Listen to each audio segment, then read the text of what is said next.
คุณกำลังทำอะไรเพื่อใช้ชีวิตให้ดีที่สุดหากคุณไม่แน่ใจไม่ใช่คุณคนเดียวที่ไม่รู้เป็นเรื่องธรรมดาที่จะตั้งคำถามกับตัวเองว่าได้ใช้ชีวิตเต็มตามศักยภาพที่แท้จริงของคุณหรือยังจะเป็นยังไงถ้าคุณดูเด็กลงได้รู้สึกเป็นหนุ่มสาวขึ้นและใช้ชีวิตอ่อนเยาว์ยิ่งขึ้นอันที่จริงตอนนี้คุณทำได้แล้วได้รับการเผยแพร่ในนิตยสารและรายการทอล์กโชว์ทางทีวีทั่วโลกสื่อต่างขนานนามให้เป็นเทคโนโลยีล่าสุดในการชะลอความชรามันคืออะไรเหรอเราเรียกว่าระบบเสริมสร้างความอ่อนเยาว์หรือ YES ประกอบด้วยผลิตภัณฑ์บำรุงผิวและผลิตภัณฑ์เสริมอาหารซึ่งใช้วัตถุดิบจากธรรมชาติบริสุทธิ์ YES เข้าไปจัดการกับความเสื่อมแห่งวัยในแบบที่ไม่เคยมีใครทำได้ด้วยเทคโนโลยีล้ำหน้าที่ได้รับการรับรองผลทางคลินิกเป็นการปฏิวัติอุตสาหกรรมระดับโลกกลุ่มผลิตภัณฑ์ที่มีประสิทธิภาพบางตัวทำงานจากภายในสู่ภายนอกในขณะที่บางตัวทำงานจากภายนอกสู่ภายในเป็นการต่อสู้กับความเสื่อมแห่งวัยเต็มรูปแบบ Genes คือนิยามใหม่แห่งความอ่อนเยาว์มาเริ่มต้นกันที่ Luminous ชุดบำรุงผิวชะลอวัยที่ช่วยคืนความอ่อนเยาว์ให้ผิวคุณแลดูเปล่งปลั่งและสดใสพร้อมช่วยให้เส้นริ้วและรอยลึกแลดูจางลงเผยผิวที่แลดูอ่อนเยาว์สดใสชุดบำรุงผิวที่ให้ความชุ่มชื่นพร้อมส่วนผสมเอกสิทธิ์จากเทคโนโลยีล้ำหน้า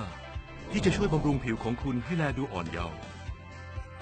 แล้วถ้าคุณอยากจะเห็นผลลัพธ์เดี๋ยวนี้เลยล่ะ Instantly Ageless ผลิตภัณฑ์ทรงประสิทธิภาพที่จำหน่ายไปแล้วกว่า50 ล้านซองทั่วโลกโดยได้มีการสาธิตสดบนเวทีต่อหน้าคนนับพันทุกคนต่างเชื่อมั่นในประสิทธิภาพผลิตภัณฑ์ขายดีอีกตัวหนึ่งของ Genes ก็คือ Reserve แอนตี้ออกซิแดนต์จากซูเปอร์ฟรุต5ชนิดพร้อม Resveratrol ช่วยดูแลหัวใจสะดวกในการพกพาคุณจึงเพลิดเพลินกับความอร่อยของ Reserve ได้ทุกที่ทุกเวลาเพียงแค่วันละ1 ซองช่วยเติมความสดชื่นเพื่อให้คุณมีความสุขคุณรู้ไหมว่าอะไรทำให้ฉันมีความสุขการที่ตัวเองดูดีและรู้สึกดีค่ะ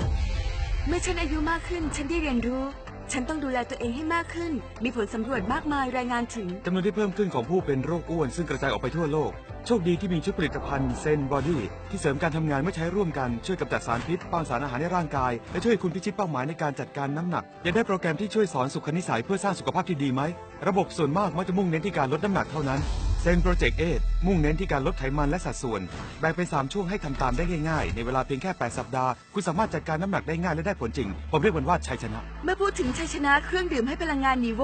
ได้รับรางวัลผลิตภัณฑ์ใหม่ยอดเยี่ยมด้านอุปโภคบริโภคจาก American Business Awards 2016 เรามักจะพูดว่าเราไม่ได้ผลิตเครื่องดื่มให้พลังงานเราแค่ทำให้มันสมบูรณ์แบบด้วยส่วนผสมจากแหล่งวัตถุดิบทั่วโลกเราได้สร้างสรรค์รสชาติใหม่ๆที่ทำหน้าที่เรียกพลังความสดชื่นพร้อมให้พลังงานเต็มเปี่ยมนีโวมาใน4รสชาติสดใหม่ที่ให้รสชาติน้ำผลไม้จริงใน1กระป๋องมีเพียง50 แคลอรี่เท่านั้นถึงเวลาที่คุณควรจะใส่ใจเรื่องวิตามินหรือยังสูตรส่วนผสมประกอบด้วยวิตามินแร่ธาตุเอนไซม์ช่วยย่อยกรดอะมิโนและสารสกัดจากพืช AM และ PM Essentials ช่วยเติมเต็มสารอาหารที่ขาดไปเราเองก็ใส่ใจเรื่องโภชนาการของคุณและคุณเองก็ควรใส่ใจเช่นกันด้วย AM Essentials จะทำให้คุณกลายเป็นคนตื่นเช้าสูตรส่วนผสมเพื่อเวลากลางวันประกอบด้วยวิตามิน70ชนิดแร่ธาตุและพืชพันธุ์ธรรมชาติเพื่อให้คุณสดชื่นตลอดวันหลับฝันหวานได้ด้วย PM Essentials ที่ช่วยบำรุงร่างกายในเวลาค่ำคืนประกอบด้วยวิตามิน77ชนิดน้ำแร่และพืชพันธุ์ธรรมชาติเพื่อให้คุณนอนหลับได้ดียิ่งขึ้น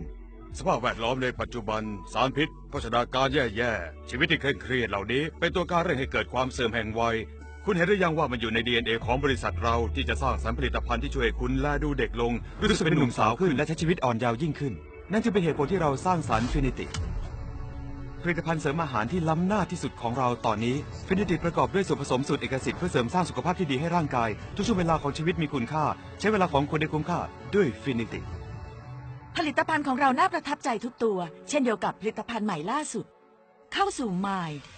โดดเด่นด้วยซีรีคิวไมล์ถูกคิดค้นสูตรโดยแพทย์ผลิตภัณฑ์เสริมอาหารที่มีผลพิสูจน์ทางคลินิกว่าช่วยเสริมสร้างความจำและเรียกคืนความทรงจำด้วยไมล์คุณอยู่ใกล้ความเป็นอัจฉริยะแค่เอื้อมเมื่อใช้ร่วมกันผลิตภัณฑ์ยอดเยี่ยมเหล่านี้จะประกอบกันเป็นระบบเสริมสร้างความอ่อนเยาว์ Genes ซึ่งเป็นเอกสิทธิ์เฉพาะบริษัทเดียวเท่านั้น Genes แล้วทั้งหมดนี้หมายความว่าอย่างไรหมายความว่า Genes ได้เปลี่ยนแปลงชีวิตผู้คนทั่วโลกและเปลี่ยนแปลงชีวิตของคุณได้ด้วย Genes ไม่ใช่แค่ธุรกิจแต่คือปฏิบัติการระดับโลกเพราะครอบครัวเป็นสิ่งสำคัญลำดับแรกเราจึงต้องการช่วยคุณในทุกๆขั้นตอนเครื่องมือทางการตลาดระดับรางวัลที่เราคิดค้นเพื่อนำคุณสู่ความสำเร็จอย่างรวดเร็ว เริ่มจากการอบรมอย่างเป็นขั้นตอนจนถึงวิดีโอและ PowerPoint ที่ให้ข้อมูลความรู้เราจึงมีทุกสิ่งที่คุณต้องการเพื่อสร้างความเติบโตให้กับธุรกิจรวมถึงฝ่ายบริหารและผู้นำภาคสนามที่ต้องการเห็นคุณประสบความสำเร็จอย่างแท้จริง ที่ดีที่สุดคือคุณเลือกได้ว่าจะทำงานที่ไหนและเมื่อไหร่ และตั้งเป้าหมายของคุณเอง มันคือชีวิตของคุณที่เจเนสมีตัวแทนจำหน่ายนับหมื่นคนสมัครเข้าร่วมในประชาคมเดียวกับเราแชร์ผลิตภัณฑ์ที่ยอดเยี่ยมของเรากับคนที่พวกเขารู้จักและพอใจกับผลประโยชน์จากผลตอบแทนทางการเงินที่ไม่ได้หยุดแค่ผลประโยชน์เรายังให้รางวัลด้วยการมอบทริปท่องเที่ยวสุดเร้าใจณดินแดนแปลกใหม่และเพราะเราต้องการลงทุนให้กับอนาคตของคุณเราจึงจัดงานระดับเลิศทั่วโลกซึ่งออกแบบมาเพื่อเพิ่มพลังความสำเร็จและทำให้ธุรกิจคุณเติบโตมาดูข้อเท็จจริงกันเป็นที่คาดการณ์ว่าตลาด anti aging จะเติบโตกว่า 300,000 ล้านเหรียญในช่วง 3 ปีข้างหน้าแล้วมันหมายความว่าอย่างไรผู้คนไม่อยากแก่และเต็มใจจ่ายเงินซื้อผลิตภัณฑ์คุณภาพที่ทำให้พวกเขาสมหวังนั่นคือสิ่งที่คุณต้องจัดการเจเนสคือบริษัทที่ได้รับรางวัลมากมายมีอัตราการเติบโตแบบที่ไม่เคยปรากฏมาก่อนวางตำแหน่งในตลาดมูลค่าพันล้านเหรียญอย่างสมบูรณ์แบบเพื่อให้คุณมีโอกาสอันเหลือเชื่อในปี 2016 เจเนสเป็นบริษัทขายตรงหนึ่งเดียวที่ติดอันดับอิง 500 บริษัทเอกชนที่เติบโตรวดเร็วที่สุดในอเมริกาเป็นบริษัทเดียวที่ติดอันดับท็อป 500 ที่มียอดขายเกิน 1,000 ล้านดอลลาร์ในปีที่ผ่านมาตั้งแต่ปี 2009 เราเติบโตมากกว่า 100% ปีต่อปีกลายเป็นบริษัทที่มียอดขายแตะพันล้านดอลลาร์รวดเร็วที่สุดในประวัติศาสตร์ขายตรงใช่เท่าที่เคยมีแล้วสิ่งเหล่านี้ได้ผลได้ยังไงล่ะณเวลานี้ผู้คนกำลังใช้มือถือคอมพิวเตอร์แท็บเล็ตและโซเชียลมีเดียเพื่อแชร์โจเนสมันเป็นเทคโนโลยีที่ทุกคนรู้อยู่แล้วว่าจะใช้อย่างไรเพียงแค่กดปุ่มเราก็มีรายได้ทำได้ทั่วโลกที่ดีที่สุดคือพวกเขาได้ใช้โครงสร้างพื้นฐานทั่วโลกซึ่งมีอยู่แล้วซึ่งไม่ใช่แค่นวัตกรรมนะครับมันคืออัจฉริยะ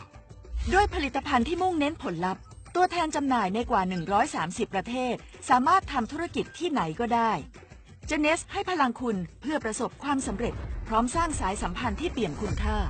ซึ่งส่วนใหญ่เป็นผลมาจากแพลตฟอร์มทั่วโลกเพื่อสนับสนุนสำนักงานกว่า130แห่งทั่วโลกอาทิฮ่องกงไต้หวันเม็กซิโกสิงคโปร์โตเกียวและโซลหากคุณกำลังมองหาทางเปลี่ยนชีวิตของคุณผ่านระบบที่สมบูรณ์แบบพร้อมสับสร้างขึ้นโดยผู้ที่ยอดเยี่ยมที่สุดในธุรกิจขายตรงไม่มีใครเทียบเคียงเจเนสได้โปรดจำไว้ว่าเจเนสไม่ได้เพียงนิยามใหม่ความอ่อนเยาว์เรานิยามใหม่ให้ชีวิตและทีมงานและความเป็นผู้นำที่เจเนสทำให้เป็นเรื่องง่ายที่จะตกหลุมรักในวัฒนธรรมและโอกาสอันไม่สิ้นสุดได้รับแรงบันดาลใจจากผู้ก่อตั้งที่ถ่อมตนแรนดี้เรย์และเวนดี้ลิวิสผู้สร้างตำนานที่ยั่งยืนด้วยวิสัยทัศน์ที่แจ่มชัดเพื่ออนาคตนำโดย Chief Visionary Officer Scott Lewis พวกเขาอยากให้คุณประสบความสำเร็จไม่ว่าความสำเร็จของคุณจะหมายถึงอะไรคุณรู้ไหมว่ามีอะไรที่ฉันชอบอีกพวกเขาให้คืนกลับ Genes Kids คือมูลนิธิของบริษัทที่มุ่งช่วยเหลือเด็กด้อยโอกาสโดยตรงตามภูมิภาคต่างๆทั่วโลกเพื่อสร้างความเปลี่ยนแปลงที่ชัดเจนในปีที่ผ่านมา Genes Kids ได้นำรูปแบบใหม่ล่าสุดที่ยั่งยืนโดยเริ่มจากการอุปถัมภ์ชุมชนทั้งหมดนะครับในจีนเคนยาและเอกวาดอร์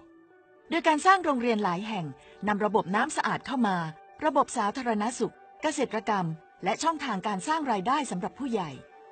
ด้วย5แกนหลักสำหรับหมู่บ้านเพื่อเอาชนะความยากจนและสร้างความก้าวหน้าให้ชุมชนเพื่อเพิ่มศักยภาพที่แท้จริงดูสิครับหนทางสู่ชีวิตที่ดีขึ้นทำได้ง่ายขึ้นเมื่อร่วมมือกันเราจะสร้างความเปลี่ยนแปลงระดับโลกเพื่อให้พลังคนไปถึงที่สุดของศักยภาพเต็มของพวกเขาไม่ว่าจะอายุเชื้อชาติตำแหน่งหรือรายได้เท่าไหร่เรื่องราวของเราเพิ่งเริ่มต้นและคุณก็ทำได้เช่นกันเราคือเจเนสเราคือเจเนสเราคือเจเนสเราคือเจเนเรชั่นยัง